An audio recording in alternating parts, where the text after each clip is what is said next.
Ndika n'omukulembeze w'eggwanga Yoweri Kaguta Museveni ono asabye abakulembeze b'amawanga agali ku lukalu lwa Africa okwegema ekitole okusobola okulwanisa obutuddu n'okumala obutali butebenkevu mu mawanga ag'endawulo. President mulwayi n'omukulembeze w'eggwanga lya Senegal Macky Sall ali ku bugenyi obw'ennaku ebiri wano akubanga Africa ekasobola okubanga ate ekulankulana singa ebanga emazeewo obutabanguko mu bitundu by'amawanga ag'endawulo. Bino bingi omusasi waffe abirina.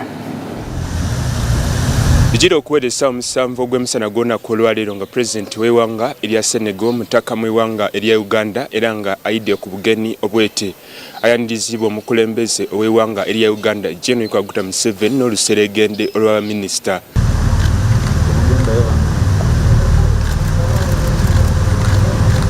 Pulezidenti w'eggwanga erya Senegal ayidde n'olukalala olw'abakungu okuva mu eggwanga erya Senegal okuli abakungu okuva mu gavumenti okwoteire ne baminisita baweereza nabo.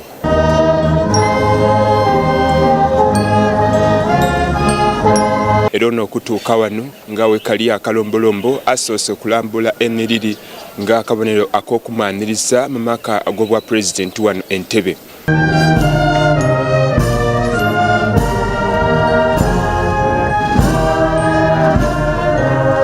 Okuva wano ono yeesweyige akafubo n'omukulembeze ow'eggwanga erya Uganda Yoweri Kaguta Museveni era oluvannyuma olw'ebbanga nga lya ssaawa 32 okuvaayo babaako n'ebyo bye boogereku ku byo bye batuuseeko.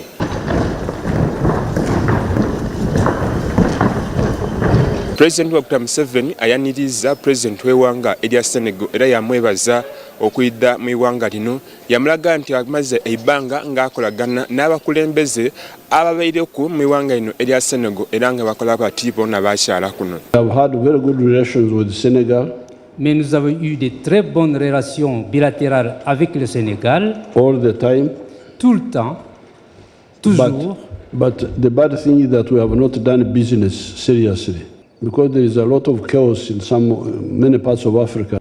And you cannot say Senegal will do well if much of West Africa is in chaos. Or Uganda will do well if Eastern and Central Africa and the Horn of Africa are in trouble. Ono akuba nti eggwanga erya Senegal n'eggwanga erya Uganda gasobola okwongera okwerabala mu kusuubula kubanga Uganda efulumya ebintu ebiweraku n'amafuta agabeere gakazuulibwa nga amawanga gano abiri gasobola okubaako ne bye gasobola okusuubula. Find out what Senegal buys. Découvrir ce que le Sénégal achète from outside. De l'étranger. And if Uganda can supply it. Et pourquoi pas si l'Ouganda peut vous fournir. And vice versa. Pulezidenti w'eggwanga erya Uganda Yoweri Kaguta Museveni era asabye mukeewe w'eggwanga erya Senegal okwongera okugemera wala okulwanisa obutujju obuli ku ddanga okunalikira amawanga gano aga Africa. So therefore really we should take regional peace seriously as part of internal matter more or less. Ye Pulezidenti w'eggwanga erya Senegal okwogera yena yeebaziza Pulezidenti w'eggwanga erya Uganda okumwaniriza kuno era yamulaga nti bingi ino ebikolebwa mu eggwanga lino erya Uganda bisobola okufuna akatale mu eggwanga erya Senegal singa enkolagana eno eba ekaaliwo. Ce que l'Ouganda produit en excès. What does Uganda produce in excess? Que nous allons export it. Que le Sénégal va chercher jusqu'en Nouvelle-Zélande, le lait par exemple. For example, in Senegal, we import things from New Zealand. Le lait en poudre. Ou bien au Brésil, ou bien Brésil. Aux Pays-Bas, Netherlands. Milk, for example, powdered milk, for example, from these countries. On doit pouvoir regarder comment on peut venir acheter du lait. We need to see how we can come and buy your milk. Et même de la viande. Ono akuba nti mu eggwanga erya Senegal balina ekizibu ky'amaanyi ino ekyabalumbagani abali ku ddanga okubalumba era yasaba Pulezidenti w'eggwanga erya Uganda waba ng'asiimye nti nga wasindika amagye mu mawanga agandi ye n'asobola okumusindikiraku amagye bayongera okukolera awalala. L'Ouganda exporte la sécurité et ça c'est important. Uganda exports security in many places. Les gens ne le considèrent pas comme un produit d'exportation mais c'est exporter la sécurité et la paix. Et ça, c'est valuable. It can be made a valuable export product to export security and intelligence. Eiganga erya Uganda lyongeera okuba nga lino enkolagana yaalyo n'amawanga agawerako nga mu ibanga lya mwezi mulala nsitundu President Dr. Museveni yakakyaza ba President basatu era nga ono alijja okwidda kuno ng'ono President w'eggwanga erya Uganda alikwongera okunyweza enkolagana n'okunoonya akatale ak'ebintu byakoba nti Uganda byeri kufulumya. Ninze Samuel Mwesigwa, Baba TV, wano ku State House. Webale ino Samuel Mwesigwa ate bwa Kyabazinga bwa Busoga busimye ino kampuni ediri wansi wa Baba Media Group nga kuno kuli TV eno ni radio olwokutusanga amakobo agakondebwa obukalamu eri abasoga era nga gano gayambye kwino okulankulania Busoga. Bino n'ebindi byogerwa kumaganana na myuka Katikiro wa Busoga wokubiri owekitiibwa Ahmed Osman gebabe n'abakulira kampuni ya Baba Media Group banonga bakulemberwamu Moses Grace Balieko.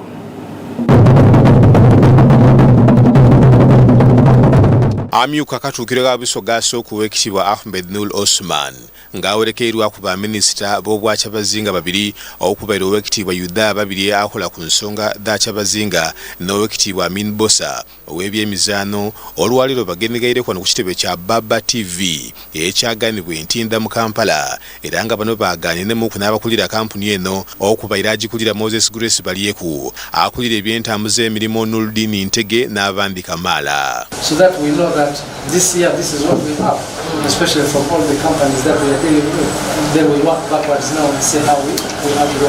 Owekitiibwa Ahmed Nur Osman akuba nti obugende buno obugendererwamu okwongeza okunyweza enkolagana ebairewo okubona butya abantu bayise bantu bwabongera okutuusibwa kwa amadibwa agafembuga waana okwongera okutuusa ensonga za Baba bayise ife mu bantu nga kw'oteena okutumbula enteekateeka za Baba bayise ife eri obusoga okutwaliza agalala. Twogere ku bintu bingi era twogere ku ngeri yetusobola okulungamya n'okubona nti enkolagana wakati wa obwa Kyabazinga bwa Busoga ni Baba TV ni radio tugitereeza.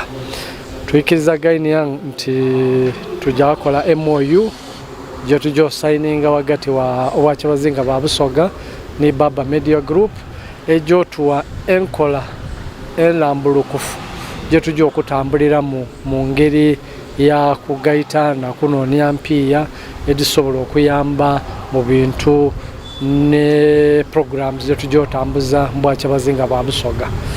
Owekitiibwa Osman akuba nti obwa Kyabazinga busiimwa ino eri ekitongole kya Baba Media Group era yakuba nti obusoga enteekateeka z'obwa Kyabazinga edibaawo buli mwaka okuli entaka ez'omupiira ogw'amasaza daakulangirira diggulwe omwenemu okugalampa olusuzo olw'ekagulu amazaalibwa ga Baba Isefu n'ebindi Kamala basayina amatu bagate ku mikutu gya Baba Media Group okutegeezebwa nga bibiri gy'okutambula. Activities Kamala gye tujja okukola omwaka guno okuva ku mwezi gwa Munaana mpaka December nga n'omuli birthday ya Baba n'omuli coronation n'omuli okuniina kagulu mwezi gw'Omunaana n'omuli empaka ed'obugaali so ebyo byonna tulida kusigala nga tugemagana ne Baba Media Group okuboneka nti tubituusa eri abasoga bonabona buli omu waali. Ye minisita gayise bantu ow'ebyemizaano Amin Bosa asinzire gano yalambulula ku butya entaka ez'omupiira ogw'amasaza obwediri gy'okutambula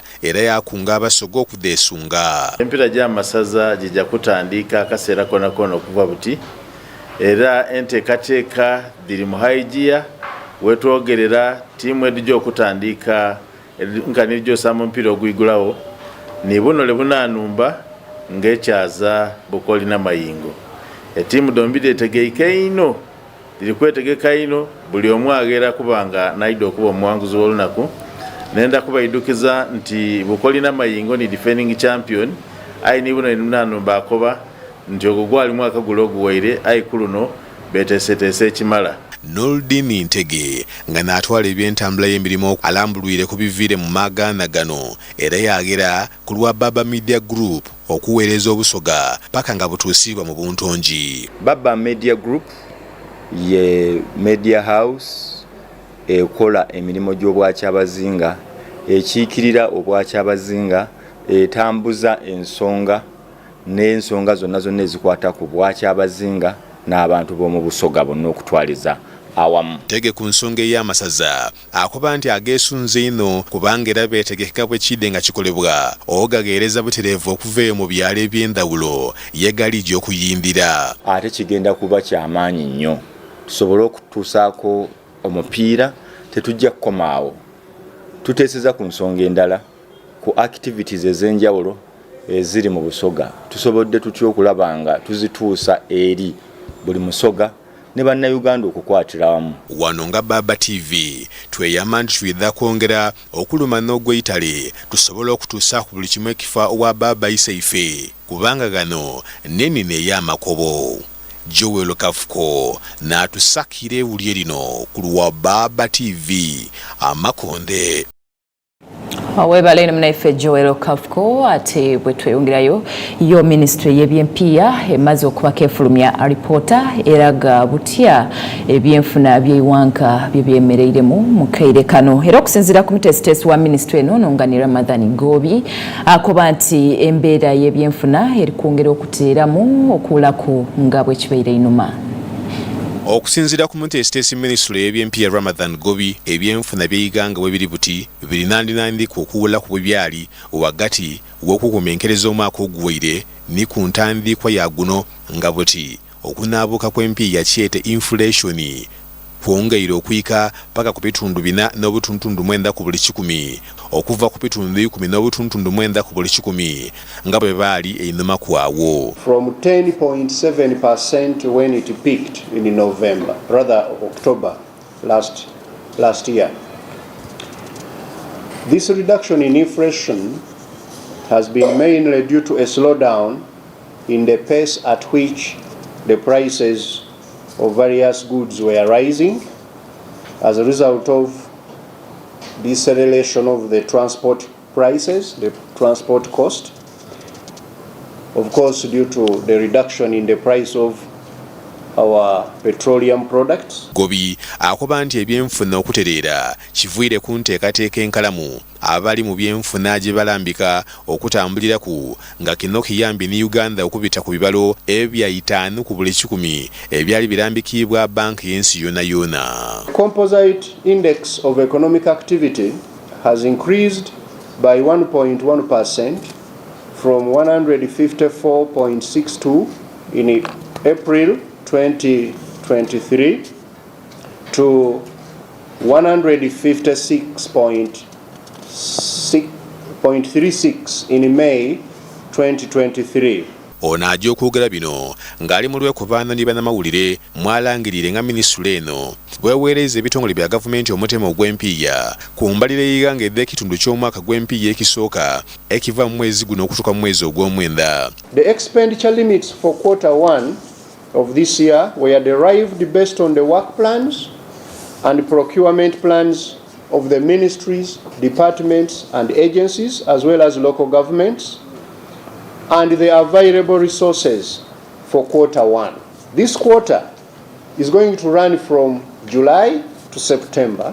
Emisaala n'ensako y'abakozi ba gavumenti n'ebisinze okutwala omutemu omunene ogw'akatabalika akalala n'obuwumbi 824 ekitongole ekigula n'okubunisa obulezi mu malwaliro ga gavumenti ki National Medical Stores wala n'amatendekero ga gavumenti byonna bigeereibwa omutemwa ogw'empiya ediweraku. 91 billion has been provided to universities in line with the semester requirements, in which Makerere University got 31.181 billion, Chambogo University 17.481 billion, MUBS, Makerere University Business School 8.678 billion, Uganda Management Institute 3.877 billion shillings, Mbarara University 3.908,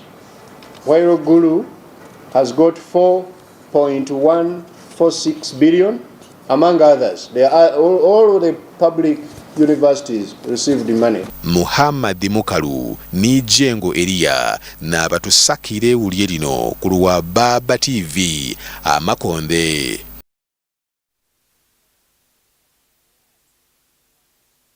Gavumenti akalondole ebyobulamu olunaku olwaleero kalambwire erwaliro ly'amagye eriri okuzimbibwa Walembuya okubona omulimu gw'okulizimba weegutoose era bano olutuuse eno basiimye nnyo omulimu ogwakakolebwako nga butwetwogerera buli ku bitundu 65 ku 100.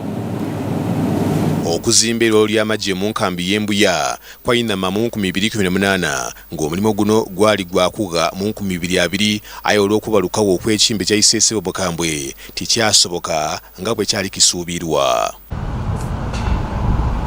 Olwaleero akakiiko ka Paalamenti akalondoola ebyobulamu katuuse ku mu kifo awali okuzimbibwa erwaliro lino era baategeeza nti omulimu gunaatera okuwa era nga gutambwireko ebitundu 65 ku buli 100. Tuli basanyufu okulaba nti at least kye tuyita civil works 100% is complete era mwalambudde civil works 100% is complete. Akulira emirimu egikolebwa mu kifo kino Engineer Ezra Nayoga akuba nti omulimu guno gwakuwa mu nkomero y'omwaka guno. Erwaliro lino ida kuba n'ebitanda 350 lida ku offering services Kamala eri aba sirikale ne members of the public. Tusuubira nti nga 3 mulumu oguno mwezi ogwa Desemba mwaka guno gwene project ene idakuwa. Tuli basanyufu ino nti ababaka baifa aba Parliament mu Health Committee babiseeko wano okubona omulimu oguli kujja mu maaso era tubasuubiza nti omulimu gwida kuwa bulungi ino ne services nga bwe tuzisuubiza dida kuweebwa abantu baife. Ssentebe w'akakiiko kano Dr. Charles Ayume atukubera ekisitwira akakiiko kano okujja okulambula ekifo kino wabula okusingira ala okwekenneenya butya MP y'Eddaabaga bwediri okugemebwamu. Naye ffe ng'ababaka b'akakiiko ka ebintu by'obulamu tusazeewo okujja wano kubanga yes esobola kuba ya Ministry of Defence naye services zeewa ya Ministry of Health ebintu by'obulamu ate eyo maaso budgets eza amalagala zijja kuvanga ziva mu NMS kati twasazeewo tujje wano tutegere kiki ekigenda mu maaso eno ddwaliro banagimala ddi so that eri maaso webanga waliyo nteekateeka yonna ez'amalagala n'ebikozesebwa mu ddwaliro fenga ababaka b'ebintu by'obulamu tusobola giteeka mu plan. Basically familiarization to understand the project sente zebataddemu egenda ku gwadi ate dwaliro ejja kuba ya Ministry of Defence naye because it is a specialized hospital abakozi abalala tujja bajja mu Ministry of Health. Dr. Yume n'abandi ku babaka bamuwerekeireku basiimye ekyekikolebwa okuzimba isipatala lino. Nze ndi mumativu nti omulimu guno gujja kutambula okusinziira ku bye tulaba ate ne bukiri nti contractor wali era ayongera okukakasa kubanga bulijjo tulambula amalwaliro amalala naye nga ne contractor omulaba yeebuzaabuza olwaliro tulina omulimu gwe tulaba nga weeguli gutambula. Waliwo n'ababaka abandi abenza okumana oba erwaliro lino linaaba n'enteekateeka y'okuyira ndaba abakuumaddembe abalwala emitwe kubanga kiboneka ng'embeera yaibwe olwisi eswikawo.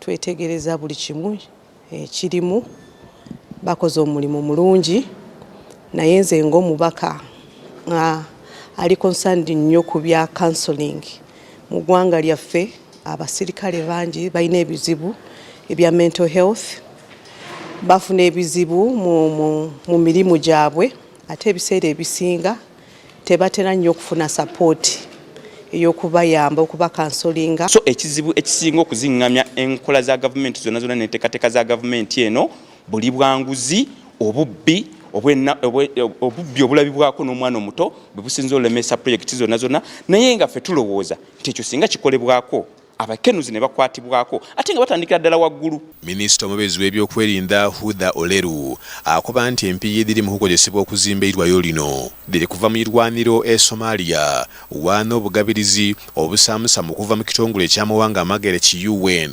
Kino kitegeeza nti gavumenti ya Uganda ezira kunaira omunwe gw'empiiya gwetayireku.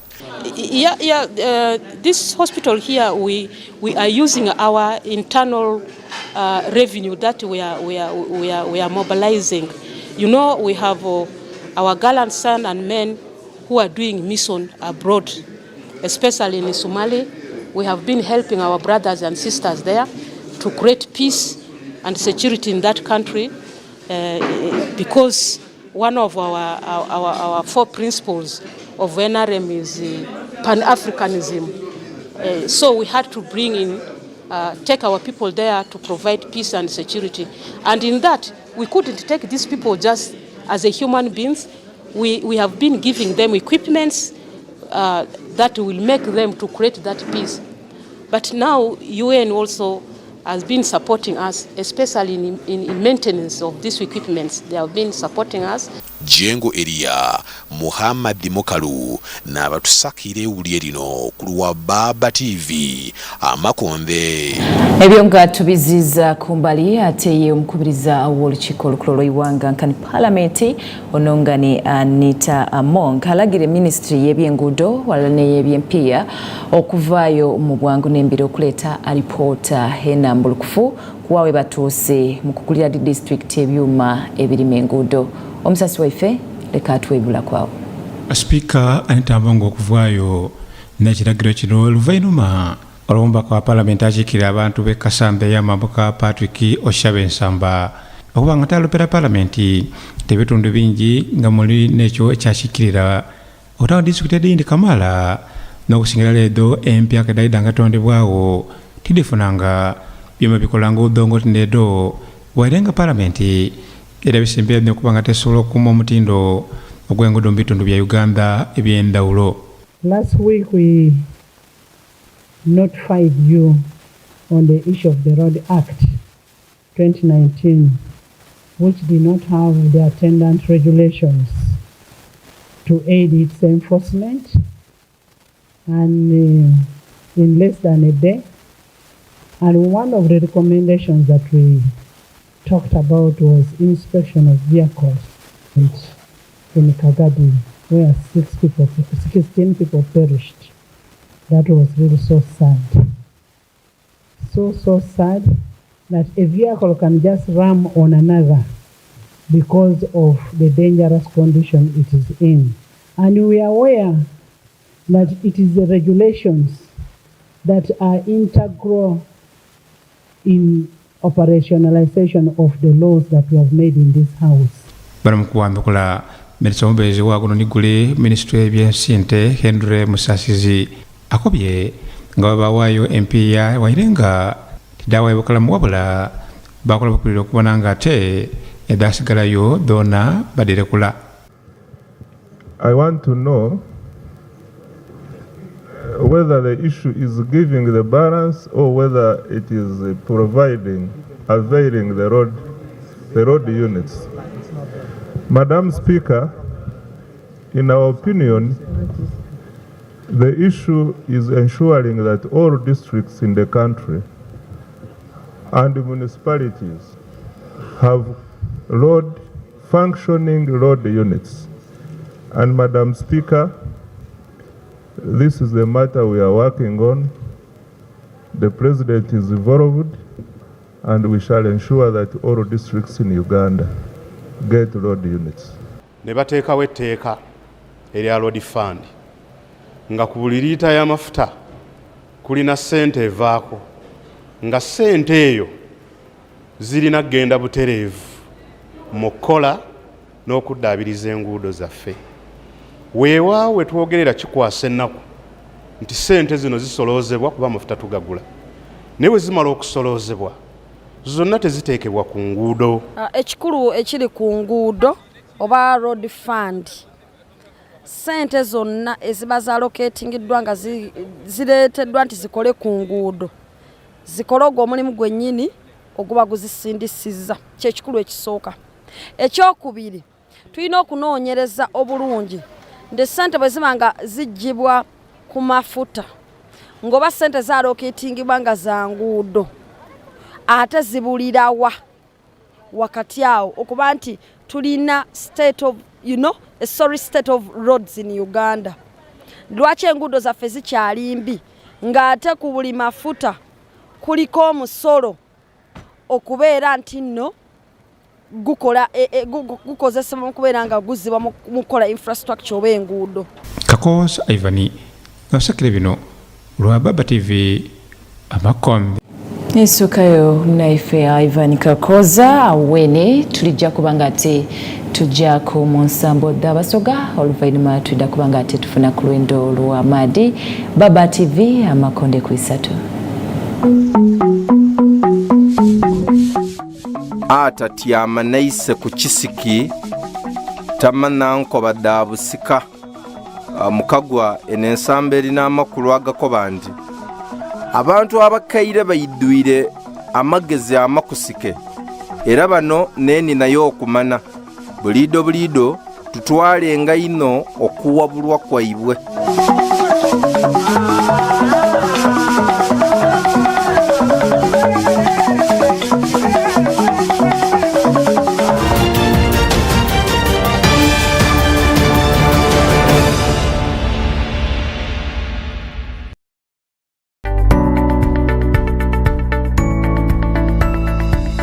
Enoni Baba TV obusoga bulaire.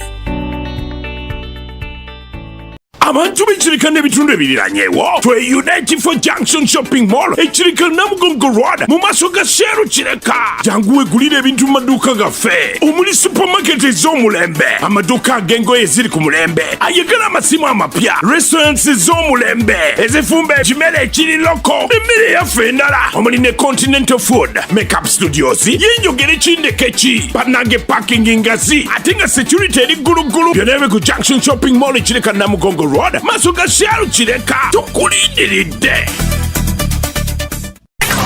Mama nyabo ino internet ewenyuka ng'ekizungirizi ate kamera yayo lumamyo bannange eryandeka ku buggo guno mugano gwennyini. Funa kabodi supakati ku nsimbi ezisaliddwako ng'otandika kusinza emitwalo 49 zokka osasule mpola mpola sinsi 833 buli lunaku. Weewangulire omugano gwa kabodi supa okuva ku MTN weefunire GB 2 eza data wa MTN buli mwezi okumala emyezi 8. Weegambulire kabodi supa katikati okuva ku dduuka lya MTN wonna mu ggwanga. Everywhere you go, MTN ekolera wansi w'amateeka ga UCC. Obadde odaagana by'amasimu Dalton Phone Center ekikoze tutuuse n'amasimu ag'omulembe mu bika bya Itel, Tecno saako ne Infinix aga cash saako n'ekibanja mpola era nga ffeffekka abalina license ekkiriza okuwola amasimu ku kibanja mpola. Tutunda amasimu saako n'ebigenderako byonna oyagala chargers, battery, USB cables, memory card, housing, screen oba screen guard nga kwotadde ne power banks ez'omulembe era nga tusuubuza ne spare yenna. Tulina ne workshop omuli ba technicians abakanika amasimu aga smart saako n'amapeesa. Tutunda ne safe eri gwayagala okutereka ebyapa oba essente zo okuviira ddala ku kilo 2, kilo 5 saako n'olukumi. Tutuukirira wali amaduuka gaffe oba tukubirako ku simu zino wammanga 0750 9 4 oba 0784 78 2 67. Dalton Phone Center ky'ekyokuddamu kyo kyokka. So, this is where it all began. Those styles weren't working. So we made something better. And you didn't stop there. We knew we weren't changing the world with our clothes, but the women who wear them might. And you went from playing with dolls to becoming a fashion powerhouse. We see your braids. Katukuyambe okusensamu with Absa Business Banking. Speak to us about how we can help you get it done. That's Africanacity. That's Absa. wamaliriza siniya ey'okuna oba siniya ey'omukaaga nga wandyagadde ofuna obukugu mu by'obujjanjabi weewandiisa olwaleero ku ttendekero lya St Francis Schools of Health Sciences. Tusomesa ku mitendera gya diploma ne certificate era ng'okuwandiisa abayizi kugenda mu maaso mu matendekero gano okuli erya School of Nursing and Midwifery, School of Allied Health Sciences wamu ne School of Management and Applied Sciences omuli courses nga clinical medicine, pharmacy, medical laboratory, nursing and midwifery n'endala nnyingi era nga twakakasibwadde ebitongole nga UAHER mu courses eza Allied Health Professionals Council, UNMEP mu courses eza Uganda Nurses and Midwifery Council, saako ne UBTE mu courses za Management School. Weewandiisa olwaleero nga tusangibwa Namataba kilomita 5 zokka okuva mu tawuni y'e Mukono ku luguudo oludde Jinja, oba tukyaliyoko ku mutimbagano gwaffe ku www.splash.ac.ug.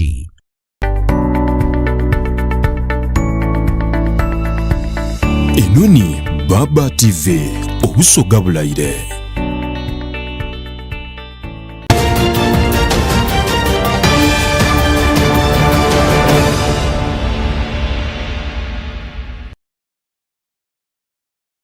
Awawo tukwesusa eno mukumuloko tukajala maiso na makonde kuisatu wano Baba TV. Ekitundu ekyokubiri katubenga tukitandika n'abakyala abakola ogw'okulima n'okusobola ebikado okutaaku n'okukola mu makampuni agakamula sukaali ebusogeeyo. Bano balopeire banamateeka walala ne bannabyabufuzi okusoomozebwa kwe baagaana mu mulimu guno gwe bakola. Muno mulimu okukakibwa omukwano taaku n'obutasasulwa nga bakola okukakibwa omukwano masamba g'ebikado obutasasulwa mpya deibwe n'ebindi era nga ku bino omubaka wa Butembe mu Parliament John David Livingstone alina amagezi gabawoire k'omusasi waffe yenna aliwo. Okulima ebikado okubitana taaku n'okuba nga te bakola sukaali n'egindi ku mulimu okusene kuba nga te gwenekeraku ebyenfuna bya busoga era nga guno gwenigiramu abasaadha abakazi okotaaku n'abaana. Bamama taaku n'abaana bano wabula bagaana okusomozebwa okw'amaanyi bakola omulimu guno gw'okuba nga te begerangananya n'abasaadha mu kutema ebikado n'okulima amasamba.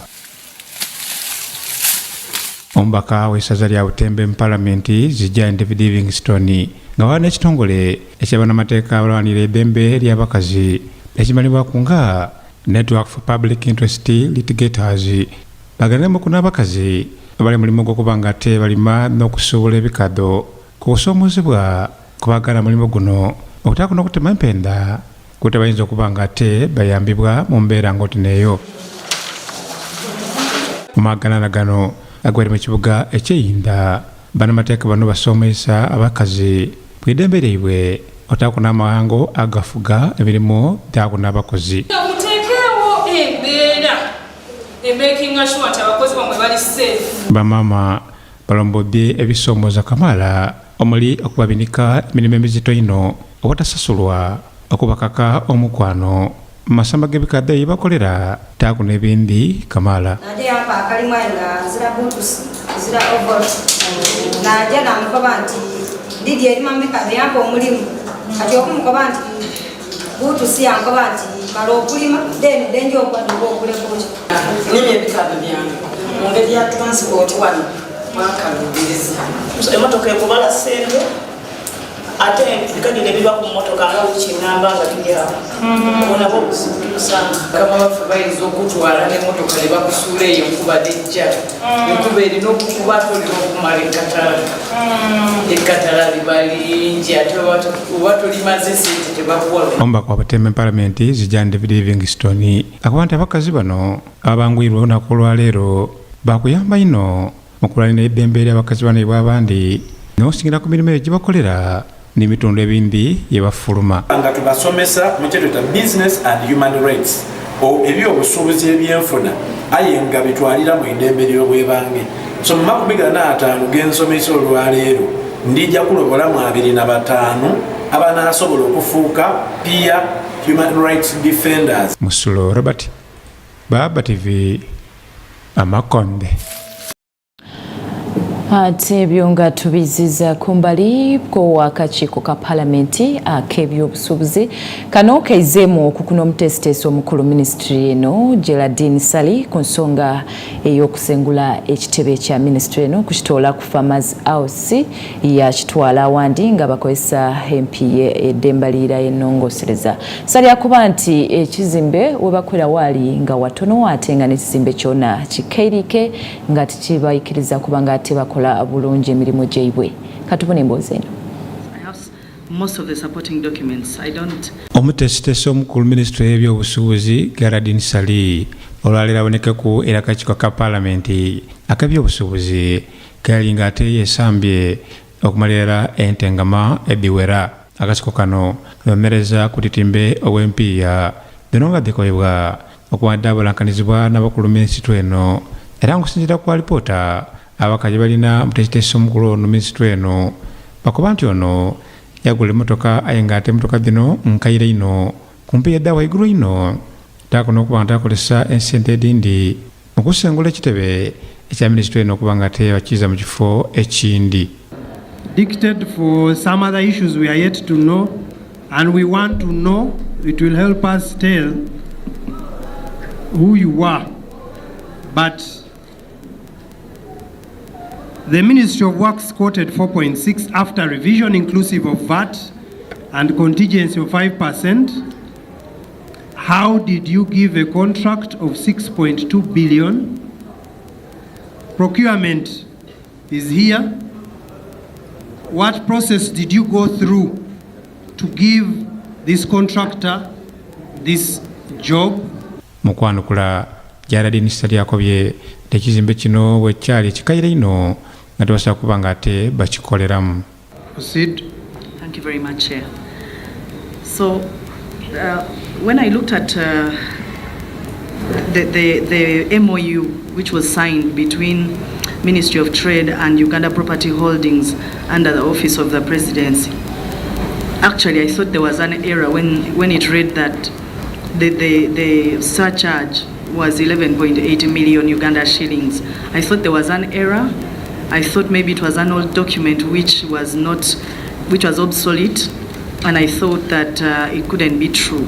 So I began to look for the manager of Uganda Property Holdings, and I managed to get hold of him, and I asked him whether the MOU indeed was correct, that was the amount we pay at Farmers House. And then I said, well, no, it is really dilapidated. If we are paying this much, how will the manager really do any repairs at all? Even that budget is still not given. It would still get like about only 80% of that 2.2 to run that whole ministry, which is generating income for the whole country, because this is the second biggest GDP arm of government of Uganda and the economy of Uganda. So I said, now, if I actually add on my profit and loss account, I add on rent, which is 2.7 times that of the non-wage bill. I didn't think it was going to be viable. How much were they going to spend per month? In the new buildings, they were talking around $23 per square meter. Can we avoid saying around? Can we know? Because if you took a decision, we need, for the record, we need to know the exact amount and compare. You know what was happening when the managers were taking me around? They were like, no, but we can negotiate that. So we are between 23 to 25%. Actually, one of them said, no, about 26. So they were all talking about a range. So for me, in my prudence, I was thinking about the minimum that they had stated. Kakos Ivani, now Sakribino, Kurwa Baba TV, Amakombe. Na wow, bitoni webibeire yo ku palamenti ate bwetuyongerayo do enteekateeka ed'okuzimba ekisingi gavumenti mwerijja okukyaliza okukyaliza ewanga lya China mwerijja okuba nga ate kyaganana amawanga ga Africa gonagona likajja mu maiso era nga guno mulimu gwaweebwa Mera Pareria akuba nti buli kimu kiri kutambula bulungi. nga Uganda ekajja mu maaso n'okwetegekera okukyaza olukungaano lw'amawanga ga Afirika mwegaganira n'eggwanga lya Bukyene olumanibwa ku nga G77 awalala n'olw'omulundi ogw'ekumi olwa Summit of Non-Alignment Movement in Kaninam enteekateekedde okuzimba ekisenga wali gy'okuteesebwa diri kujja bukwako. This is in preparation for some of the things that we are setting the whole resort everywhere in preparation for NAM. In NAM, as you all know, we are going to host about 120 head of states and about 29 observers, institutions. Dr. Sudhir Rupaleria ngono nakulira kampuni ya Mera Investments yagemesebwa omulimu gw'okuzimba ekizimbe kino basinzire mu lw'okubaana olw'abaana makubo lutyeme wale munyonyo bategeeza ng'olukiiko ono bwe lulijja okuteewa nga lino ku mutindo gwa waggulu n'erala okutumbula Uganda mu by'obusuubuzi. Overall, once the project is completed, the impact's going to be even bigger because it's going to be reoccurring business for the country that's going to make Uganda global attractions for international conferencing, trade shows. It can open up exchange of knowledge, it can open up trade between countries, it can open investment opportunities. Sudiru ni timu ye nga bagemagene n'aba Uganda Development Corporation balambuiza abana makubo omulimu ogutuse ogw'okuzimba ekifo kino kye bakuba nti kiri ku mutendera gwensi yonna ekijja okutyamya abantu abaswika 14. And you go to that side, you can't even see who's on the other side. So that is 80 meters from this column to the other side, 80 meters long, and the width is 40 meters. Now, the steel trusses we are putting,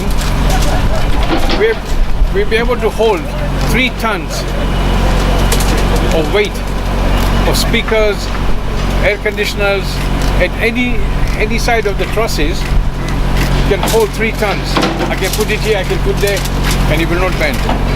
Mungeri n'endala Sudiru Rupaleria agire mu meso ya wakani ababa bere bali kombose ebigambo nti bali kuyuweta kamunana na lubalu kwonoona ebyobutondo bw'ensi oluvannyuma olw'okutulambuza ng'ettaka tirirituuka mu nnanda. Is conducting on-the-spot tour of the construction grounds and provide proof that there is no degrading and no filling the lake, but instead securing his own land affected by the historic unprecedented rise in Lake Victoria levels from 2021 to 2022. We all know how high the Lake Victoria.